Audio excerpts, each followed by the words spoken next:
Paano palakihin ang tubo ng isang produkto? Paano palakihin ang kita ng negosyo? Gusto mo bang lumaki ang kita mo dyan sa produkto mong yan? For example natin damit. Paano kung sabihin ko sa'yo pwede kang kumita ng 1,000 dyan kada isang benta mo? Kung paano mo tutubuan ng malaki ang isang produkto na ang customer na bibili sa'yo, sobrang saya pa. Hindi man lang lalabas sa bibig niya na ang mahal naman ang binibenta mo. Hindi man lang lalabas sa bibig niya yun. Sayang masaya pa siya pag nabili niya ang produkto mo. At yan ang ituturo ko sa'yo ngayon. Kaya mahalagang tapusin mo ang buong bidyong to. So anyways, kung hindi niyo pa ako kilala, kung ngayon pa lang tayo nagkita, ako nga po pala uli si Darcel Robles, isa po akong negosyante na may 5 taon na pong karanasan sa mundo ng pagnenegosyo. Paano palakihin ang tubo ng isang produkto para lumaki ang kita ng negosyo mo? So kung gusto mong malaman yan, may kwento muna ako sa'yo. Let me tell you a story. Ito yung kwento ng buhay ko. Buhay pagnenegosyo ko. Nung panahong nag-uumpisa pa lang ako sa mundo ng pagnenegosyo. Tuwing magtatayo ako ng negosyo, ang gusto ko yung mura, pangmasa, para maraming bumili. Ganun ang mindset ko dati. Kaya maraming negosyo ako nalugi dahil sa mindset na yan.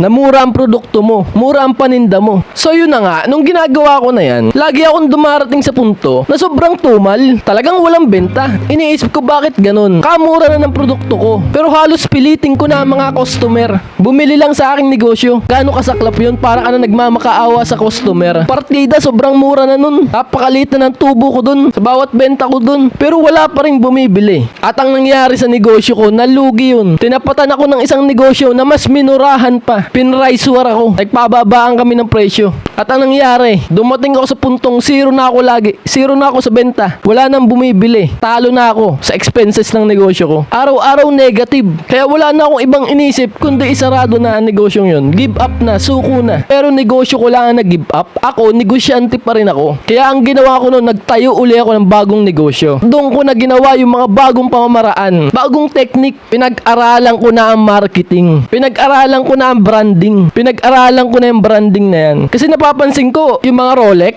yung relo, grabe, ba't kaya nila magbenta ng milyon? Relo lang yun, relo. Rolex. Pero ba't ganun ang presyo? Dahil sa branding yun. Nasa brand, nasa pangalan, Rolex. Pag nalaman ng tao na Rolex yung relo mo, tuwan-tuwa pa yan pag nakabili ng 1,000,000 relo. Eh, Rolex yun eh. Tapos ang Nike, mabibili mo 12,000, 12,000. At ang makakabili ng sapatos na Nike, sobrang saya pa. Pag nasira uli yung sapatos na yun, bibili uli ng Nike, tigi 15,000 naman. Pero yung bumili, masayang masaya pa rin. Dahil doon pinag-aralan ko ang branding. Pinag-aralan ko ng mahabang panahon ang marketing. Kasi gusto kong tumubo sa isang produkto ko na ibebenta ko sa negosyo ko. Gusto kong tumubo ng malaki. Pero yung customer ko, masayang masaya pa rin bumibili. At yan ang ginawa ko sa negosyo ko ngayon. Kaya ngayon, bawat benta ko, ang laki ng markup, ang laki ng tubo, ang bilis ng pasok ng pera. Yan ang sikreto ng maraming negosyante kung bakit umaangat ang mga negosyo nila. Nakakapagpatayo sila ng mga factory nila, nakakabili sila ng mga kotse. Yan ang sikreto, branding. Kaya ngayon, sa panahon ngayon, paangat na ng paangat ang negosyo kong yun. Di na ako nalulugi dahil sa mga price war na yan, yung pamurahan na yan, yung mga pangmasang benta na yan. Peste yan.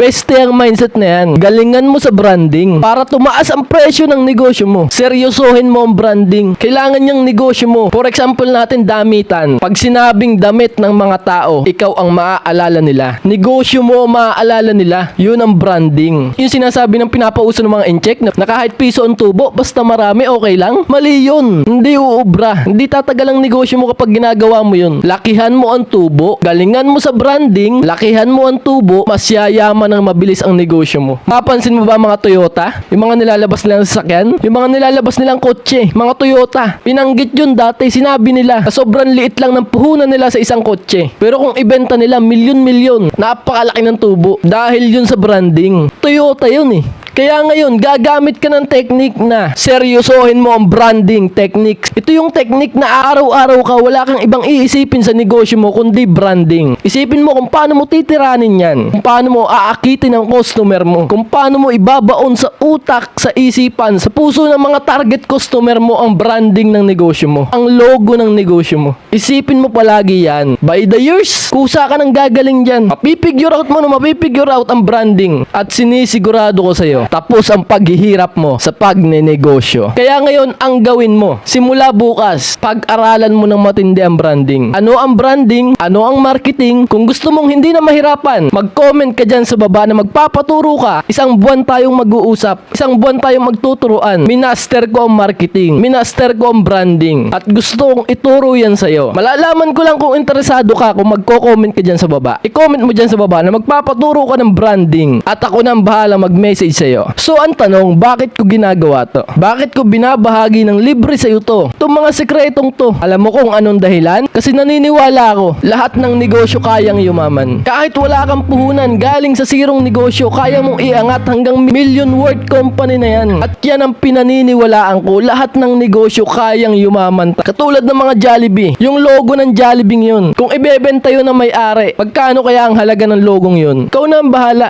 Nasa branding. Basta yan ang pinaniniwalaan ko. Isa lang naman ang kalaban natin dito eh. Pero ang kalaban natin napakatindi. Ang kalaban natin dito, yung walang nagtuturo sa'yo. Ilang taon ka nang nagnenegosyo, problemado ka pa rin. Pinoproblema mo pa rin ang benta. Kasi wala nagtuturo sa'yo eh. Tirang bahala ka na. Tsambahan na lang ang tira mo. Wala kang patutunguhan yan, maniwala ka sa akin. At yan ang matindi nating kalaban. Kaya ngayon, gumawa ko ng bidyong to. Inaanyayahan kita. Sumama ka sa akin. Palakasin natin ang branding ng ating mga negosyo. At kung gusto mo lagi ako makakwentuhan, makausap, inaanyayahan kita, join me. Pindutin mo yan, subscribe na yan. Mga kanegosyo ko, palagi niyo pong tandaan ha. Ang logo ng negosyo natin, hindi lang basta drawing. Hindi lang basta disenyo. Tandaan mo yan mga kanegosyo. Dahil yan logo ng negosyo natin, yan ang mukha ng pangarap mo. Sa bawat tingin ng customer, dapat alam nila ang kalidad at puso ng negosyo mo. Alam ko seryoso ang palakihin ang kita ng negosyo mo. Huwag mong kakalimutan. Seryosohin mo din ang pagkakakilanlan ng brand ng negosyo mo. Dahil sa panahon ngayon, hindi na sapat yung masarap lang. Kailangan meron silang tatak na maaalala. Kaya ngayon pa lang tanungin mo ang sarili mo. Ang negosyo ko ba may mukha para ipaglaban na sa mga kakumpetensya ko? Tanungin mo ng ganyan ang sarili mo ngayon. At kung wala pa, simulan mo na. Ipakita mo sa mundo sino ang negosyo mo bilang ikaw. Galingan mo palagi sa branding. Kapag ginawa mo yan ng may puso at determinasyon, maniwala ka sa akin, hindi lang kita ang lalaki, kundi pati na rin ang respeto sa negosyo mo, sa tatak ng negosyo mo. Bawat benta mo, tuwan-tuwa pa ang mga customer, kahit tubuan mo ng libo-libo ang isang produkto. Maniwala ka sa akin. Tanging hiling ko lang sa'yo, na kapag nakita ko ang logo mong yan, masulyapan ko ang brand mo, alam ko na agad na isang matagumpay na ikaw ang nasa likod nito. Seryosohin mo na ang branding. Tuloy-tuloy lang. Hindi yan madali. Pero sinasabi ko sa'yo, sure ball yan. Worth it yan. Pag nakikita mo na nagbubunga lahat ng pagod mo, lahat ng puso mo, determinasyon mo sa negosyo mong yan, worth it yan. Maniwala ka sa akin. Palakpakan naman dyan. Nalaman nyo na kung paano lalaki ang kita ng isang negosyo. Alam nyo na ngayon, malupit na kayong negosyante, magaling na kayong negosyante. At sinisigurado ko sa inyo, kayang-kaya nyo ng palakihin ang tubo ng negosyo mong yan. Palakpakan naman dyan. At alam ko, syempre nagustuhan mo ang bidyong to. Iwanan mo ako ng subscribe dyan. Subscribe mo na ako. Pindutin mo yung subscribe na yan. Para palagi tayong makapag-usap, makapagkwentuhan tungkol sa pagninegosyo. Subscribe mo na ako. Pindutin mo yung subscribe na yan. Like mo na rin to. Comment ka na rin. Share mo na rin to. Kung alam mo sa sarili mo makakatulong to sa buhay ng maraming tao, i-share mo ang bidyong to. Like mo yan. Comment ka na rin. Share mo ang bidyong to. Subscribe mo na ako. Pindutin mo yung subscribe na yan. At nga pala, huwag niyong kakalimutan ha, yung nasabi ko sa inyo kanina. Kung gusto niyong mapadali ang branding, ang laki ng kita ng negosyo nyo, nagtuturo po ako ng branding, marketing, isang buwan tayong magtuturuan. Online meeting tayong mag-uusap. Ituturo ko sa iyo lahat kung paano papalakihin ang kita ng isang negosyo gamit ang branding. Isang buwan lang. Bigyan mo lang ako ng isang buwan. Ipagkatiwala mo sa akin ang isang buwan mo. Pansin mo ba yon? Meron bang ganon? Na isang buwan kang tuturuan?